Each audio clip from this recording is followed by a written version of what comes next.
following interview is being conducted as part of the Price of Freedom project by the Madison County Military Heritage Commission to inform our community of the sacrifices made by those in our community on battlefields around the world. We wish to thank the Huntsville School System and the ETV Broadcast Center for their help in presenting this military heritage program. Hello everyone, I'm Tom Kellemer. Welcome to our program. Today we'll be talking with retired U.S. Army veteran Robert Rick Davis. As an Army aviator, Chief Warrant Officer Davis received the Distinguished Flying Cross, 2 Air Medals with Valor, and the Purple Heart for his heroic action in the Republic of Vietnam. Warrant Officer Davis served 20 years in the Army and was inducted into the Madison County Military Heritage Hall of Heroes in 2019. Rick, it's a pleasure to have you with us, sir. Glad to be here. Appreciate it. Yeah. I always like to talk with our veterans about where they're originally from. I know you're a native of Florida, is that right? Well, I was born in Savannah, Georgia, but moved when I was like 8 years old to Florida and grew up there. Yeah. Family, a lot of families still live there? I have a daughter and grandkids, and my wife has sisters and brothers and cousins and aunts and everybody else still there. So you occasionally get back to the Sunshine State? We go a couple of times a year, actually, yeah. Yeah. We enjoy visiting with the family. Yeah. And that's where you graduated from high school? And so yeah, I graduated in Jacksonville, Florida, Terry Parker, and went to college for a short stint, and then military. When did you become interested in the military, Rick? About the time I got reclassified to 1A when I was in college. Made a big difference, right? It did. And I started doing my research and a lot of work. And I wanted to fly, and the Army, I was allowed to fly in the Army with a little bit of education. And it turned out to be a very good thing. I got a delayed entry, so I was able to finish up the year and then go into the Army in August. Do you have family in the military? I have had, most of them are passed on now. I had 2 brother-in-laws that were both pilots in the Air Force. In the Army? Nope, in the Air Force. Oh, I see. Okay. I was the only person in the Army in my whole family. So I had a father that was a CB during World War II, and I had an uncle that was a pilot also in the Air Force. Mm-hmm. Now, you, I know you retired as a warrant officer 4, but you started out in the enlisted ranks. Talk about that. Oh, yeah, a buck private. Buck private, yeah. Yeah. Where did you go, Fort Jackson? Or? No, Leesville, Louisiana, Fort Polk. Oh, I see. For 2 wonderful months. Mm-hmm. What was that like, though? I mean, it was interesting. It was like August, hot. Yeah. And it was a tough grind, and you learned to start dealing with things. Did you talk, were you interested in aviation then and knew that you would probably go and become a warrant officer? Or I had a slot in flight school when I went into service, but I delayed entry because I went and volunteered. So I had a slot in flight school. I just had to get through basic training before I could get on to the flight school. Talk about your training, your helicopter training. It was very vigorous. It was 10 months long in Fort Mineral Wells, Texas. Mm-hmm. That was the Fort Walters. That was the first primary flight training. At the same time, we were getting educated on the aircraft. We were strenuously physical requirements and a lot of PT tests and running. Also, as a lot of harassment. Their main purpose was to see if you could brake. Mm-hmm. If you'd brake, they want you to brake there, not in combat. And so 300 of us got off the bus when we got there in my class, and 52 of us graduated 10 months later. Wow. The other ones weren't necessarily kicked out. They were set back sometimes to do another phase of the program they had not done well on. Mm-hmm. I see. What kind of helicopters did you fly in training? Well, we flew trainer aircraft. It was a Schweitzer 300, they call it now. We called it a Mattel Messerschmitt. It was a very small, the helicopter you got when you were there depending on your size and weight. Smaller guys like myself went into the Schweitzer, and the larger people went into the Hiller, which is another type of training aircraft. And those were only for training. Once you left Fort Walters, you moved on to more advanced aircraft. What was that first flight like? I mean, was it like, hey, I'm in a helicopter, I'm flying this thing? I mean, tell us about that experience. The first solo was frightening. Yeah. Your IP thought you had enough skill to get it around the traffic pattern. You weren't sure. And once you finally made it around, your heart quit thumping hard, you realized that, hey, I can fly this rascal. It took about 3-4 days just to learn to hover. It's kind of like trying to balance the top of a ball. Well, was that the toughest part of learning how to hover? No, the flying part was not the hardest. Right. The books and the education and the systems you had to learn and the harassment were the worst parts. Had to deal with that, right? Oh, I walked a lot of demerits. Now, where were you stationed after your training was completed? Did you go directly to Vietnam? No, that was the first part of the training. The second part of the training was in Savannah, Georgia. Okay. Either Fort Rucker or Savannah, and I got assigned to Savannah.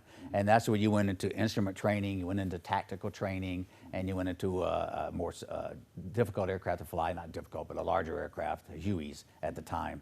And after that, I was lucky enough to get an advanced aircraft. So there in Savannah, I went to Cobra school to fly Cobras for a month. And after that, 30 days leave, and it's off to Vietnam. You described to me earlier when we were talking that the Cobra is like you're just you're the only pilot, and it's just you just get in like getting in a suit or something. Describe that for us. Well, it's a two-pilot aircraft. Yeah. Oh, two-pilot. Yeah. I'm sorry. You have a gunner in the front and a pilot in the back, tandem seating. Right. But it's a very neat aircraft because you're not way in the front of the aircraft in the pilot seat. You're right underneath the rotor system almost. And It's like it's wrapped around you. It feels like you strap it on. Yeah, you don't yeah. really climb into it. And it becomes a part of you. The tail boom is the same as your rear. Yeah. And as you move around the trees and stuff like that, you kind of just know the distance and the aura around. I see. Now, after Savannah, where did you go? Did you go directly to Vietnam? Directly to Vietnam.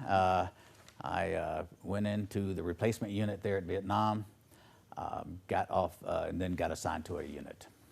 What was that unit?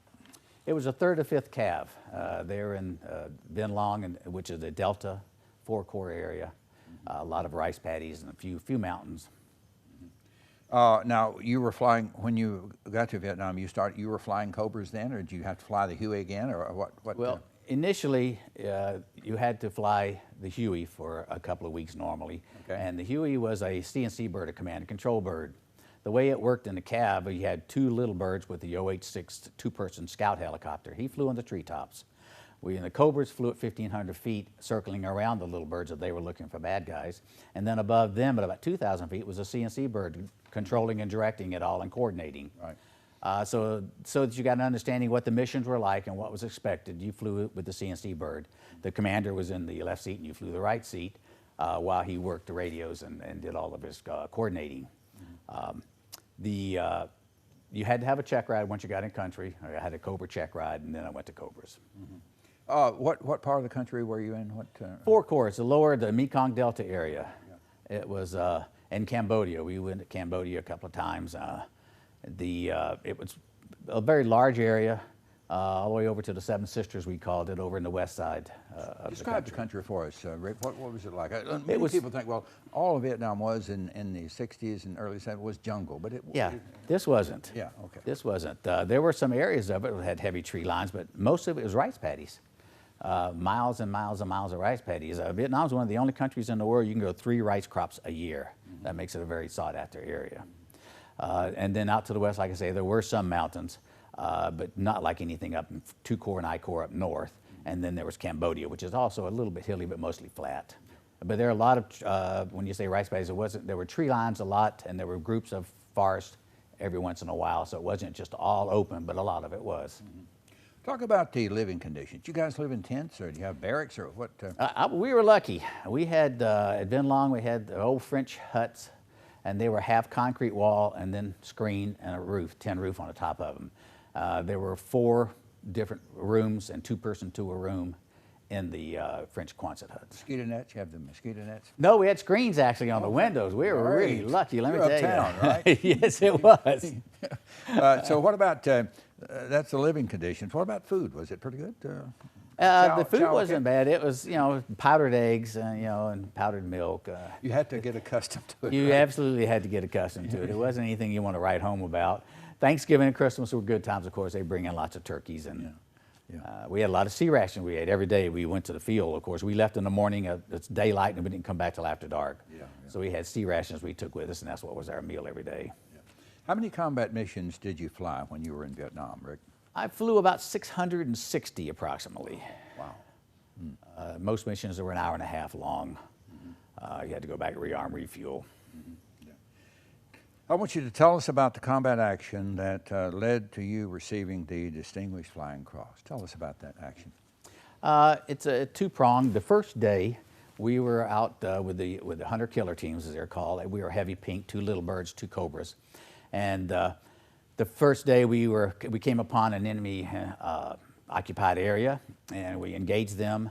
And once they had brought the ground troops in, landed to walk through the areas, they found a lot of documentation, and we indicated it was a battalion-size group, and this was just a lead element of it, and that they had 6 51 caliber machine guns along with their people. And that was a very high priority weapon to eliminate because it was a very deadly weapon. Shot big bullets. So that day, the rest of the day, we spent looking for the 51 caliber. We found 5 of them, and we were able to eliminate them and the crews. And it got dark, so the next day we were going to come back and look for the 6th one. We got on station for the 6th one, started looking around, nothing. And finally, the little birds found at the end of a tree line, a very heavily forested tree line, a installation called a donut. It's a round circle in the ground with a little pinnacle in the middle where the 51 sits on it, and they can aim it very high by being in the dugout area around it. So he was coming back around to mark the target for us, and then the whole tree line opened up on him. There were people everywhere. And the helicopter just looked like it exploded from our viewpoint. And so he crashed nearby. The lead Cobra and the other scout were trying to maintain the area, and the lead Cobra broke off and went to land to see if he could help get the guys out if they were still alive. We didn't know at the time. And of course, the enemy were still firing very heavily. And I was taking on the enemy with my Cobra, doing gun runs, back and forth, shooting rockets, guns, and everything, trying to keep them occupied so they wouldn't shoot the guys on the ground. Right. We finally were able to get them out. They were alive, and we were able to get them in the helicopters. We didn't have a CNC helicopter, Huey, that day. There was nobody high. That's why the Cobra had to land. And so we got them to the hospital, and they both survived. They were pretty critically injured, but they both survived. That's fantastic. Yeah. What about, how long was this? Was it like an hour, a half hour, all this action that? From the time he crashed until he got him out, it's hard to say. You know, time just kind of slows down when those things kind of happen. And I remember a lot of bullets flying everywhere, probably 10 to 15 minutes at max. It seemed like a lot longer. But it was probably 15 minutes. How long? You served one tour there, right? I did. I was headed back when the armistice was signed. I see. And this action took place what, about midway of your tour, or? It was about let me see, probably in March, July, about halfway through my tour. You were initiated quite quickly, Rick. You were wounded during your first week flying in combat. Tell us what happened, and do you still have lingering effects from that wound? I think an interesting story is about to come about. Like I said before, you had to fly the CNC bird with the commander. And so we were landing near a small village to get some intel, to talk to the villagers and see what kind of problems they've been having, see what we could do and where we could start looking. And as we were landing to a field right next to the village, it had about 4-foot high reeds in it. I was flying and looked ahead of me, and about 150 feet in front of me, a gentleman jumped up out of the reeds and aimed his AK-47 and let loose. We broke off quickly, and the Cobras were with us. I mean, we had the whole team there, and the Cobras rolled in and took care of the field. And then we finally went back and landed to go talk, and didn't know anything was going on at the time, and my foot was wet, my right foot. And I went, that's probably not good. So I went to look at it, and evidently the bullet came up through the floorboards, fragmented. Part of it went in my leg, and the other part went out the door through the metal of the door. We were able to, get the medics in, and they looked at my leg, and it looked like the bullet went through at the time, we thought. And so they were going to take me to the hospital. I said, no, we just bandage it up and keep going, because I'm not going to leave the guys. And it wasn't that bad, I didn't think. 10 years later, I'd sprained my ankle. I went in for x-rays, and the military guy says, you got some metal in your leg. Really? I said, really? Exactly. They said, we can get that out. And I said, I don't think so. That's part of my family now. Souvenir. Yeah. It's not bothering me. Let's don't mess with it. Rick, you're right in the middle of all of this, of course. How do you handle the stress of combat? Talk about that. Well, it really goes back to the training. The training was pretty strenuous. And we were trained by guys that were already combat pilots. They've already had a tour. That was part of the prerequisite for you could be an instructor pilot or attack officer or anyone like that. And they put us through hell as we thought of it at the time, and it was really actually toughening us up, letting us know what our limits were and what we could still endure and not fall apart. That, and you weren't alone. You had another group of guys with you. They were all going through the same thing, so it was a lot of camaraderie and a lot of just depending on each other, and you learn how to depend on your fellow man to help keep you alive. Yeah. So but it was good training. Yeah, yeah. Who do you think helped prepare you the most to take the actions you did in combat? I would have to say again on the training. That tough sergeant the fellow, flight instructor or whatever. Yeah, they were all warrant. Most of them were warrant officers, attack officers and stuff. And of course, a lot of the instructor pilots were civilian, but had been previous military. But that and the indoctrination, and it helped you. Still, when I got to Saigon and got off the airplane and got hit by the heat and the smells, and got on the bus to go to the replacement center, I remember vividly right now looking out, and they had chain link fence welded to the outside of the bus windows. The windows were open, it wasn't air conditioned. We're going, well, why is that? And the guy said, well, that's so the Viet Cong won't come up and throw a hand grenade inside the bus. It dawns on you right about then, you're not in Oz anymore. Yeah, you learn some new tricks in country. Yeah. Sure do, yeah. Let me ask you, when you got some free time, however little that was in Vietnam, what did you do? What kind of relaxation was available to the troops? Yeah, it wasn't very often. Yeah. You could only fly 140 hours within a 30-day period, and then you had to have a day off. So every couple of months you got a day off. We were lucky in that in the town of In Long, there was an orphanage that we had adopted as our unit, and we went down there to help keep the place clean. They had a pool of all things. So we got the pool working for the kids and everything. We got an old rotor blade and put inside as a diving board.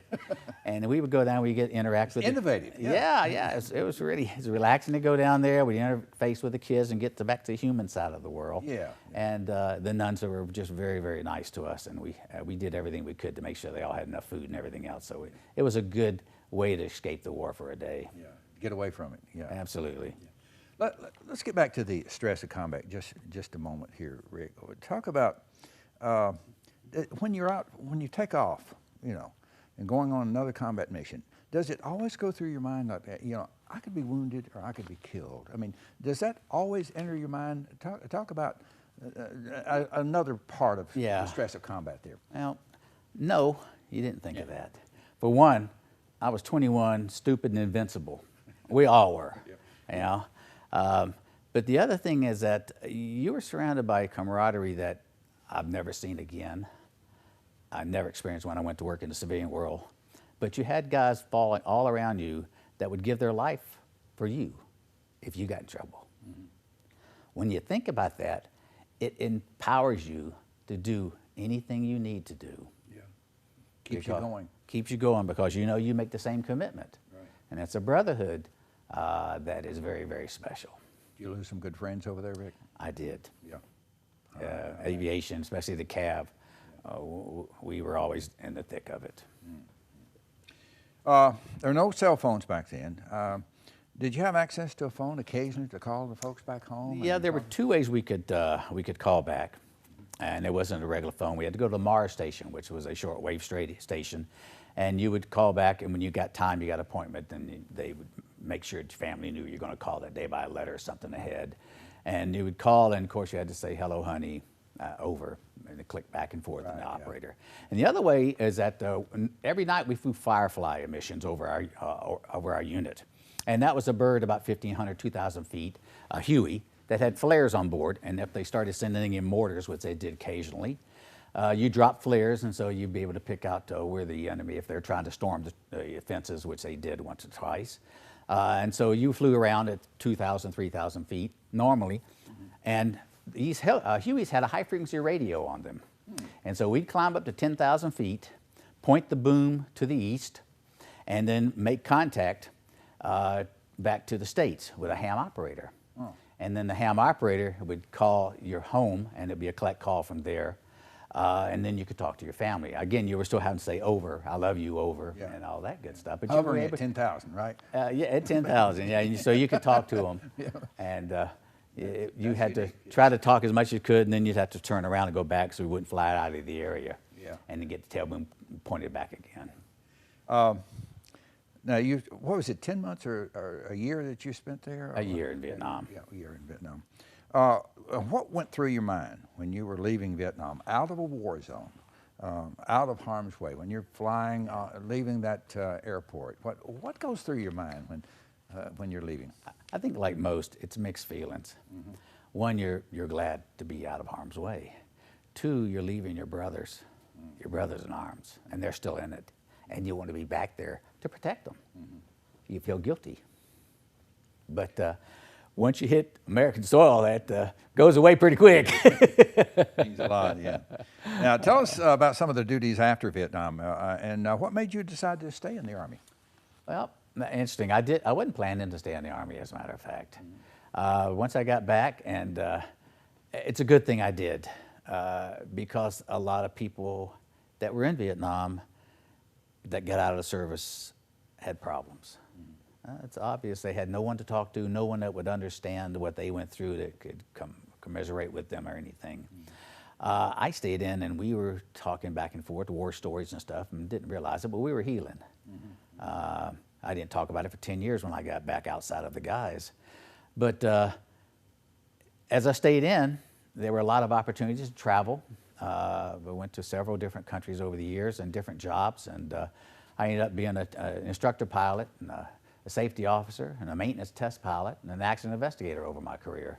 And that prepared me well for after also. But it was a good time and a good place to be, and the camaraderie was still there.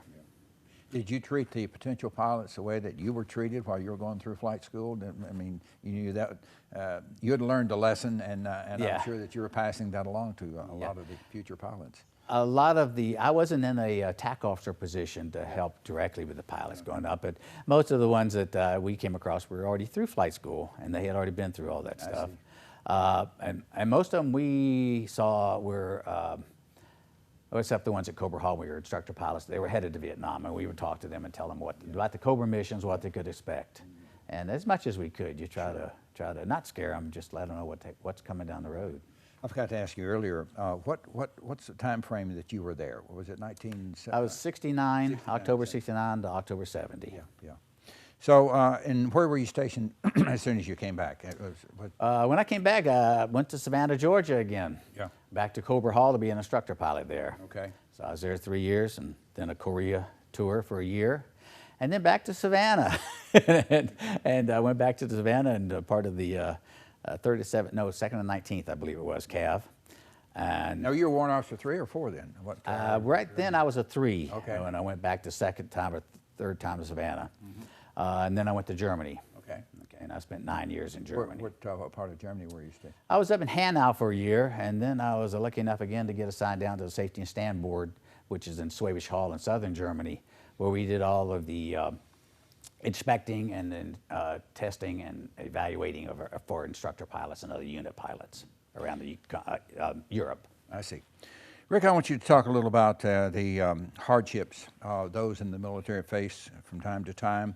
You move around a lot. Your family's back in the States. You're overseas in many occasions. Talk about the hardships that presents to you as a military, a person in the military, and for your family.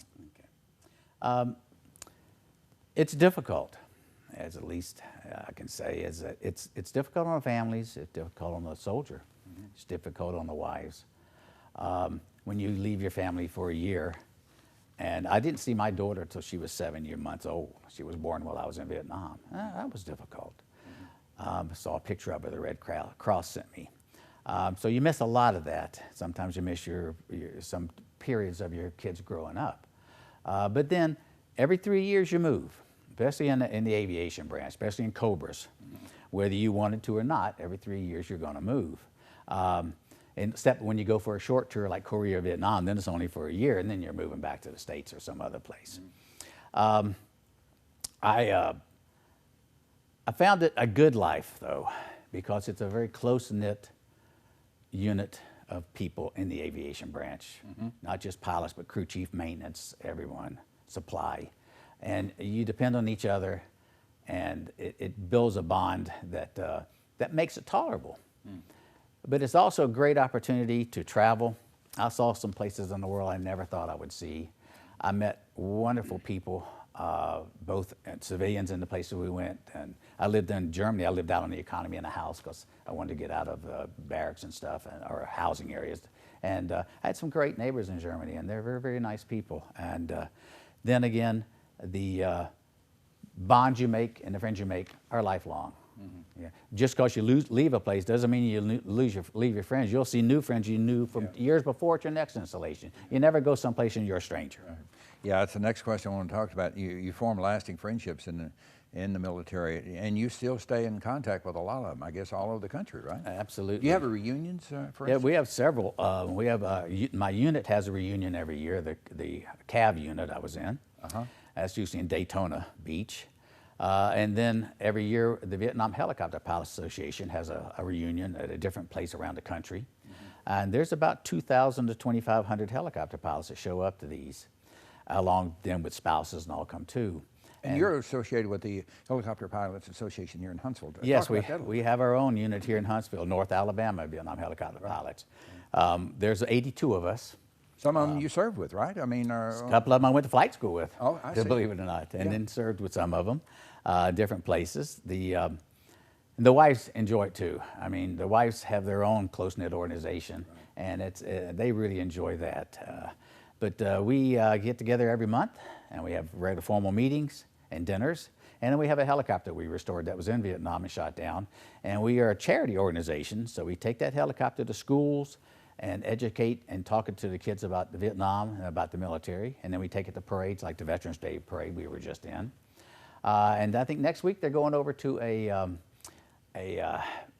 how can I say it? A reform school, you might want to call it, back in the old days, where some young teenage kids are over near Cortland. We're taking the helicopter over there, talking about the military, about the helicopters, about flying, and just to let them know there's opportunities for them when they get out. We talked about the friendships. Now you have a prop, a hat. Oh, show us the hat and tell us about this hat and what it's meant to you and so forth. This is a different hat than most CAV units. Most CAV units have black hats. I have a black hat also from the CAV I was in Korea. But this was the only unit in the Army that was authorized to wear the silver belly hat. Okay. And so we had these, we bought them in Vietnam. They're Stetsons. They're very nice hats, as a matter of fact. Very nice. Do you want me to tell about going to the... Yes, I do. Tell us how it came about and so forth. Yeah. In 2015, we were going to Washington, D.C. for one of our annual reunions. Right. And one of our guys said, got together, said, hey, let's see if we can get a tour of the White House for our unit guys while we're up there. Yeah. So he called up, and they were very accommodating. As a matter of fact, they assigned us a military liaison, not a civilian guide, for our visit, and they're coordinating it all. So we decided that, we want to make sure we go as a group. We're going to wear our CAV hats. Yeah. Now, both of us got looking at the CAV hats, and they were rather dirty and stained and other things. So we decided we need new CAV hats. So we decided to they're expensive. So we called up to Stetson. And we asked them, told them what we were, who we were, why we wore the silver belly, and where we were going. And they said, we can absolutely help you. We're going to give you the hats at less than half price, and we're going to customize them for you. And so what they did is they took our hat and they put our unit crest inside. Each of our name and rank and call signs are in the hats. Wow. And so we had our brand new hats going to the reunion, and unfortunately it was canceled a week before we were supposed to have the White House tour. There was some problems with renovations, evidently. Yeah. So we didn't get it, but we do have the hats. Very, very super nice hats, yeah. Yeah. Rick, while you served, there were protests against the Vietnam War, especially when you were serving in Vietnam and came back. Did you ever encounter any of those protests? And if you did, what was that experience like? Yeah, I did not. I was lucky. Some of our guys were spit on. And a lot of my friends were spit on and yelled at, called baby killers and every other thing.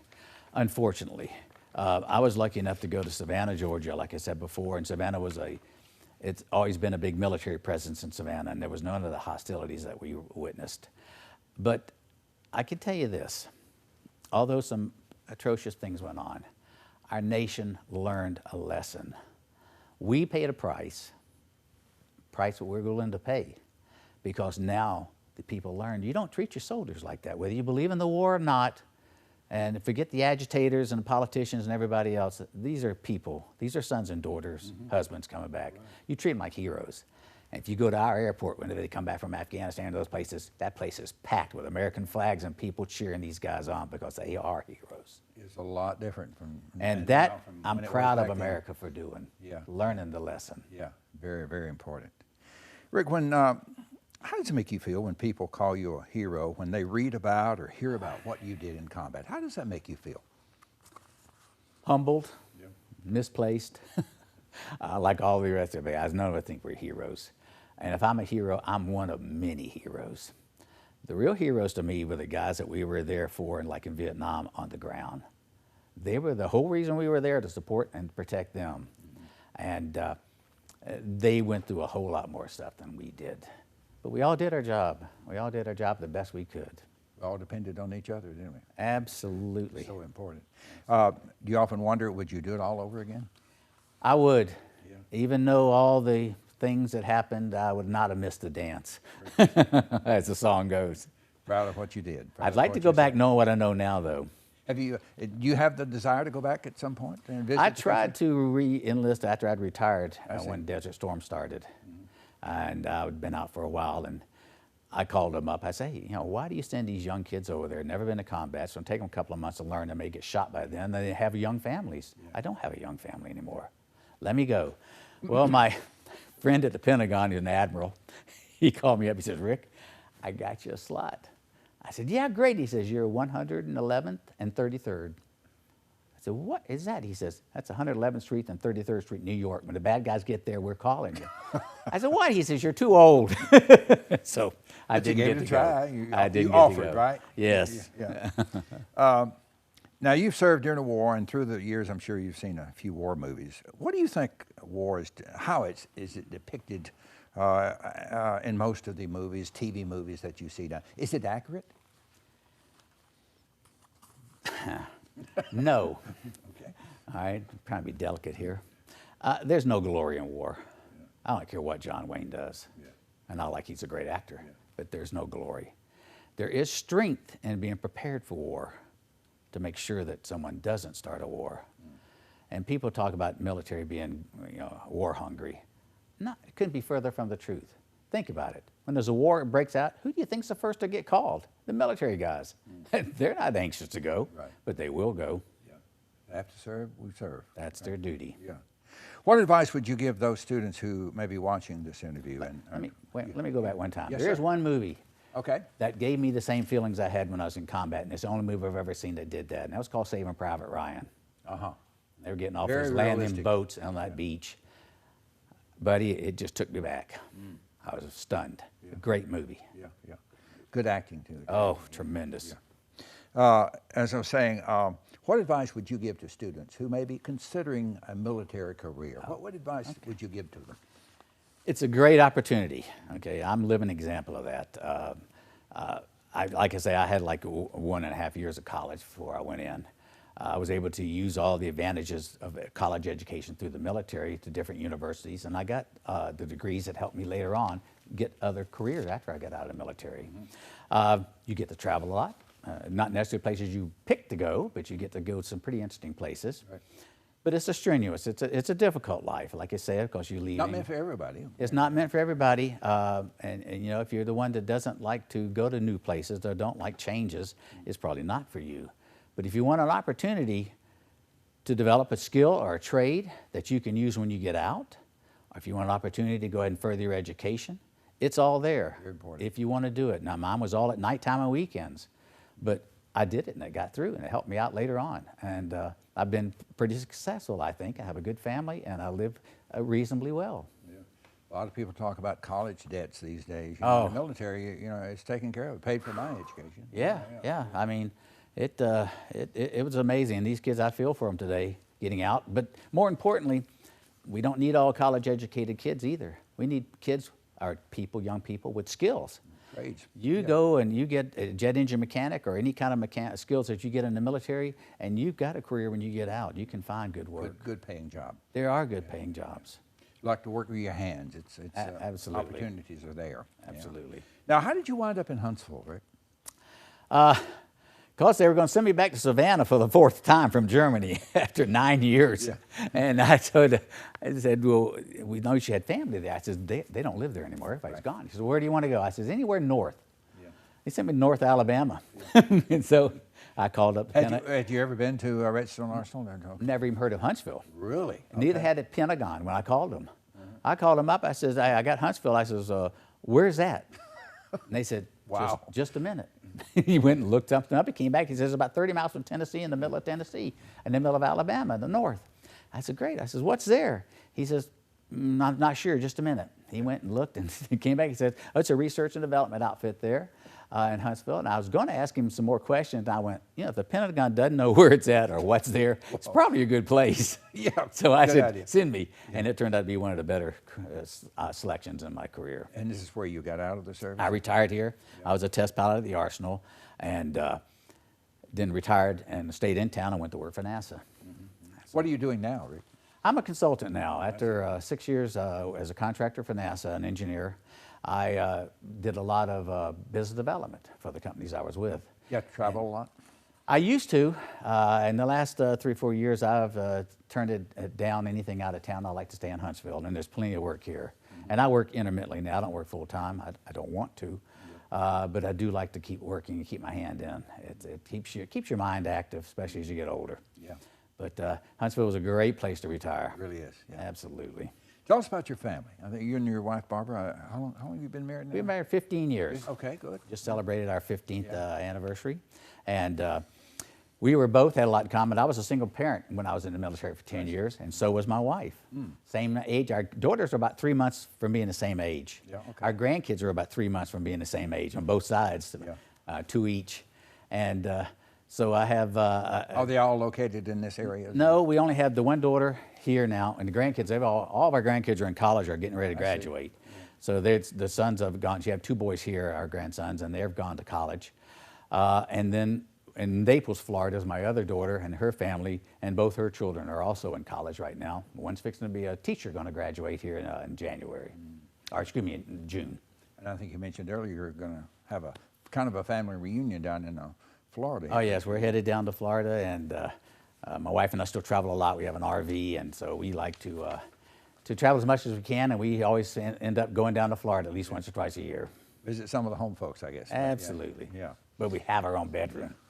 I wanted to ask you, I was thinking, when you're out, say, working in your yard or something, and you see a helicopter fly over, what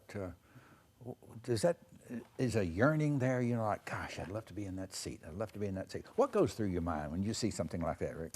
It tugs at you. Yeah, it tugs. It does. Yeah. I mean, they have some marvelous things coming out now, and what they're flying. Helicopters and aircraft that can do things we never thought of. We thought Cobras were pretty sophisticated, but it's like a Model T now compared to what's out there.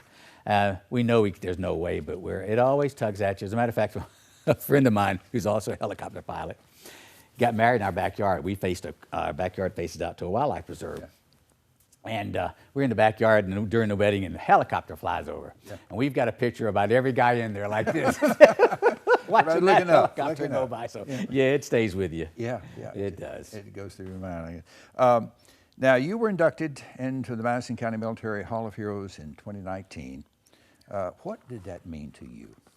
Oh, very humbling and very honored to even be among the people that are there. Just a fantastic group of people. They really have this organization and the whole festivities going on and the recognition down pat. And it's a well-oiled machine. It's a pleasure to be a part of it. It also, for me, it allowed me to have a legacy. My grandkids and my wife, our daughters, never realized what went on in Vietnam. You didn't talk that much. I didn't talk about that kind of stuff to them. And for them to realize, and listen to the other guys when they were talking, not just me, realize what went on, they're all back, and then they understand a little better now. And even my grandkids are talking to all their friends about me. They think I'm cool. Hey! Grandpa, check him out, you know? That was a legacy that it was hard to explain how great I think that is. Not that I'm wonderful, just it's something I was able to pass on to the younger kids. That, take the chance, make the decisions, go in harm's way or do something strenuous or not pleasant, and just find out what you're made of. Right. We'd like to think that your grandchildren's grandchildren will look at this interview someday and see, who That's was nice. this? That was my great. That'd be Go a back neat thing. a few generations or That whatever. would. Rick, we want to thank you for participating in our oral history interview series and allowing us to preserve your military experience to the people of this community. And thank you, sir, for your service to our country. Thank Appreciate you. your time. And if you'd like more information regarding this interview or any interview in our Military Heritage Series, please contact the Madison County Military Heritage Commission website at mcmhc.org. I'm Tom Kennemer. Thank you for joining us.